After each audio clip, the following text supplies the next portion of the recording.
welcome to Sunrise Serials. I'm your host, Richard Pochard, and I hope your swashes are securely buckled as we continue with the exciting adventures of Zorro's Fighting Legion. It took two directors, John English and William Whitney, to bring this serial to life, though their backgrounds were somewhat different. John English was born in England in 1903. He came to Hollywood in the 30s and was hired by Republic Studios as a director of B films. William Whitney was born in Oklahoma in 1915 and came to Hollywood at the ripe old age of 18. He started at Mascot Studios as a jack of all trades, office boy, janitor, guide, electrician, you name it. When Mascot was absorbed by Republic in 1935, Whitney moved up to editor. In 1937, a serial was behind schedule due to bad weather and an alcoholic director, and Whitney was told to finish the film, making him the youngest director in Hollywood. That same year, he and English were teamed up to co-direct the serial Zorro Rides Again, and the two of them went on to co-direct what many fans consider to be the very best of the Republic serials. And we're watching one of those very best Republic serials right now. So let's get back to it with Chapter 11, Face to Face.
They're shooting at their own horses?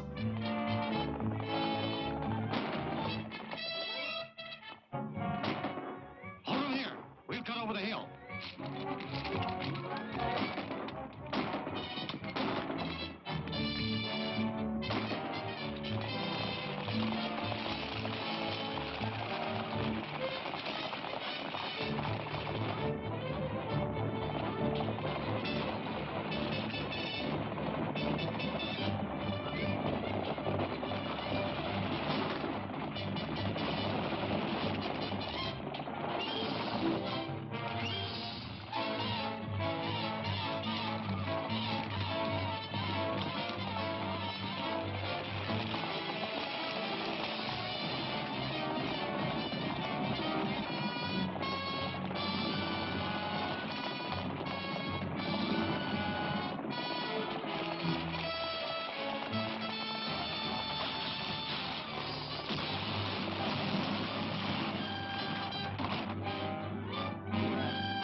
Looks like Zorro is all wet again.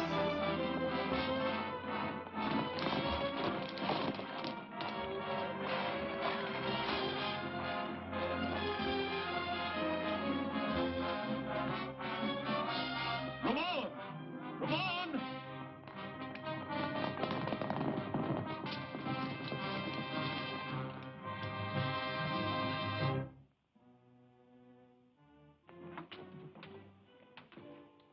A message for you, Diego. Thank you, Volita.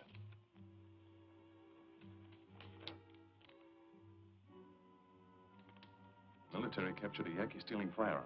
He's to be tried this morning by the council. They want us there. Who is he? Kayla. Kayla? Why, he's an hereditary leader of the tribe. Very popular with the Yaquis. But that trial will be a farce anyway. Don DeLauro will use his influence with the councilors to free Kayla. Perhaps you're right. And if so, it may help us to uncover Don DeLauro. The councilors who plead for a light or suspended sentence will be the ones connected with Don DeLauro. If we follow them, they may lead us to him.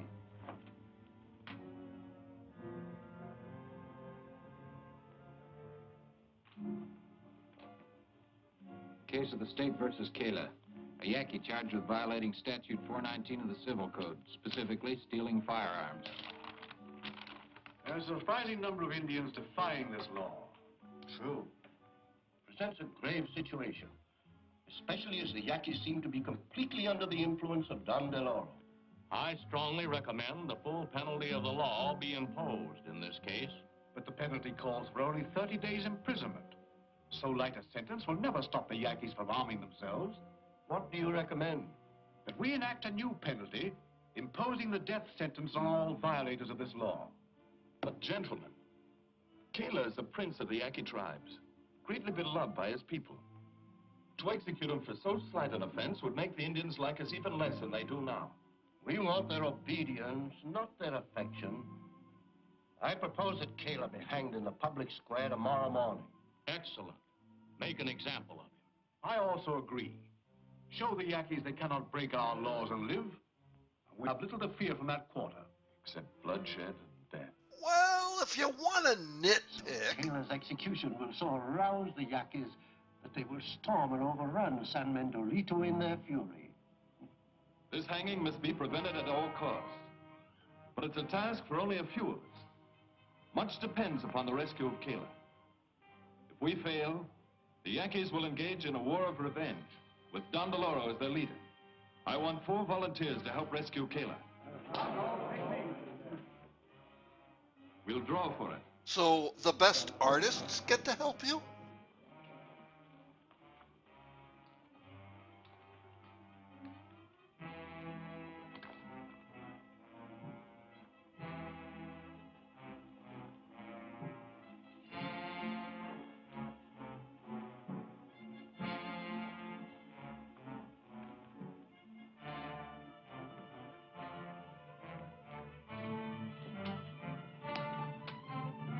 All right, Legionnaires, disband.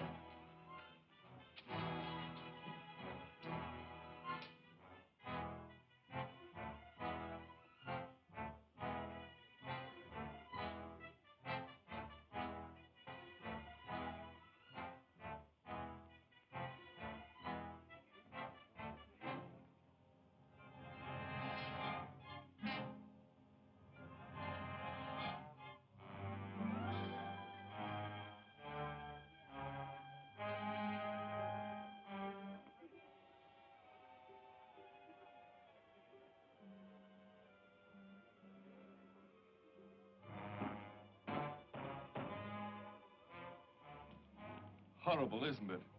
Indeed it is.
Quick, we are your friends.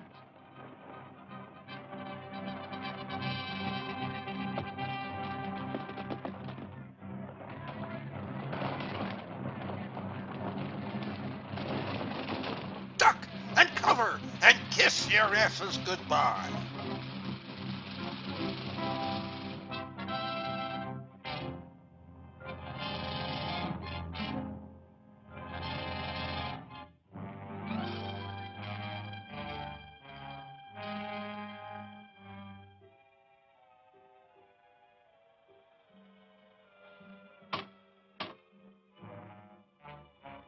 Oh, what a letdown.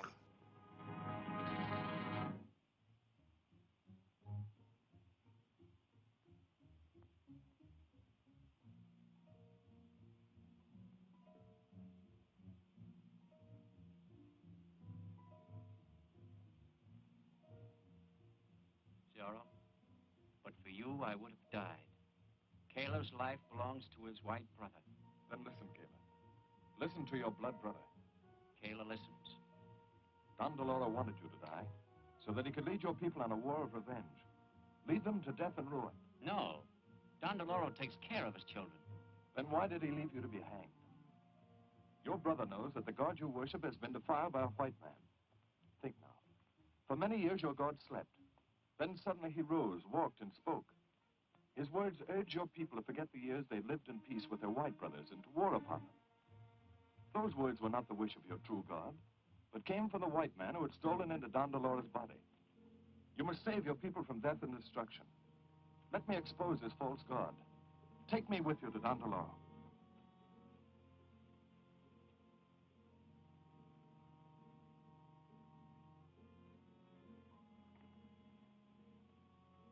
I will take my brother to Don DeLauro, Good. but no one else. If you are wrong, Don DeLauro will kill you. Don't go. The risk is too great. No risk is too great if it's taken for Mexico. Ride to San Manuelito and wait for me.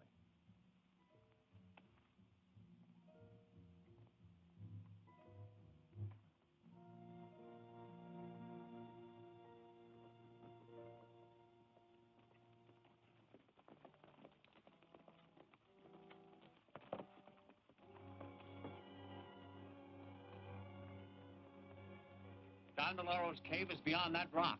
Good.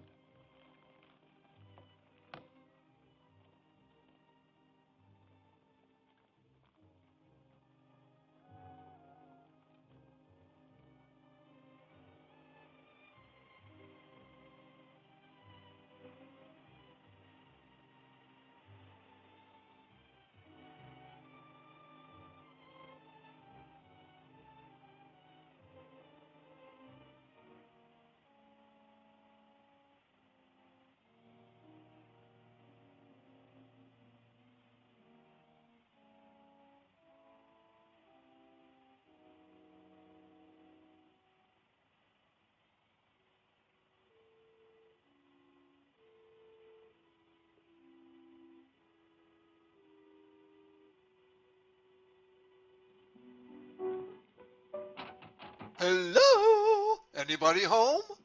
See, it's empty. Come, see for yourself.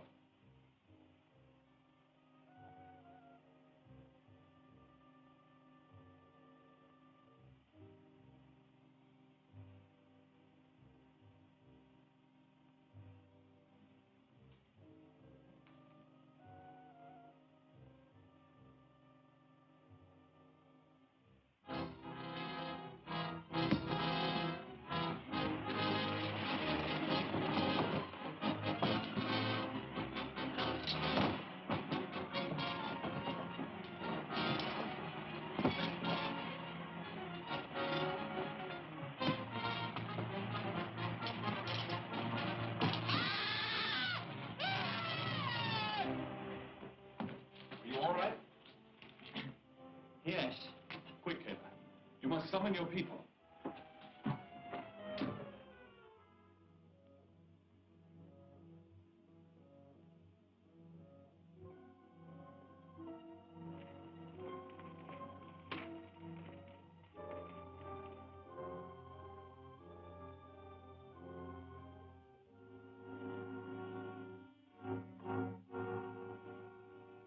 of the tribes, listen to Kayla. Zorro has proven to me that Don Deloro is a false god. Wait. With my own eyes, I have seen the shell of gold. Don Deloro's body empty and helpless. Even now, it rests in the cave. Come see for yourselves. We will go. Or if you speak with a crooked tongue, you will die. I don't think it would be possible to speak if your tongue was crooked.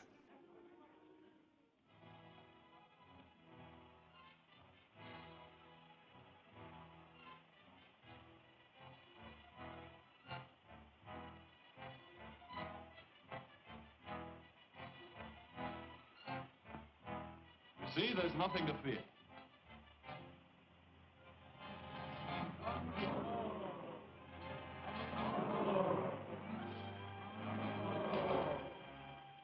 Death to the unbeliever.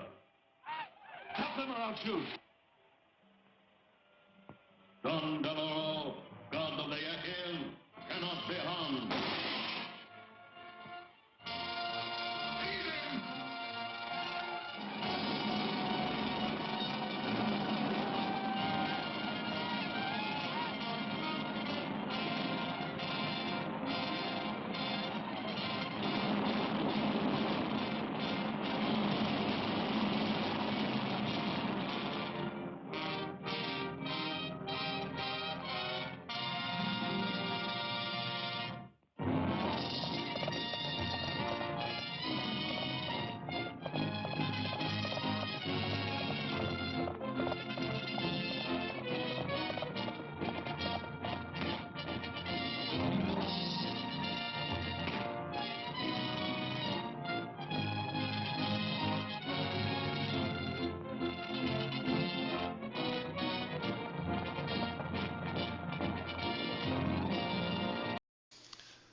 So, who is Don Del Oro?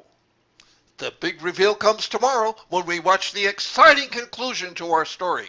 Do you know who it is? Put your guess in the comments and come back tomorrow and see if you're right. While you're at it, why not subscribe if you haven't already? Will the Yankees ever break the power over them? Is Don Del Oro just a shell of a man? Is Zorro about to get the ultimate hotfoot? Be here tomorrow for the thrilling conclusion to Zorro's Fighting Legion, Chapter 12, Unmasked. Hope to see you then.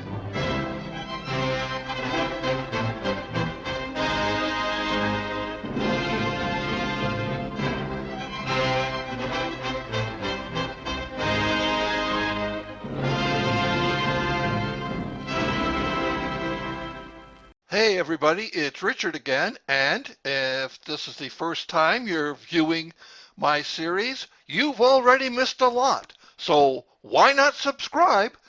And that way you'll never miss another exciting cliffhanging moment. Subscribe today.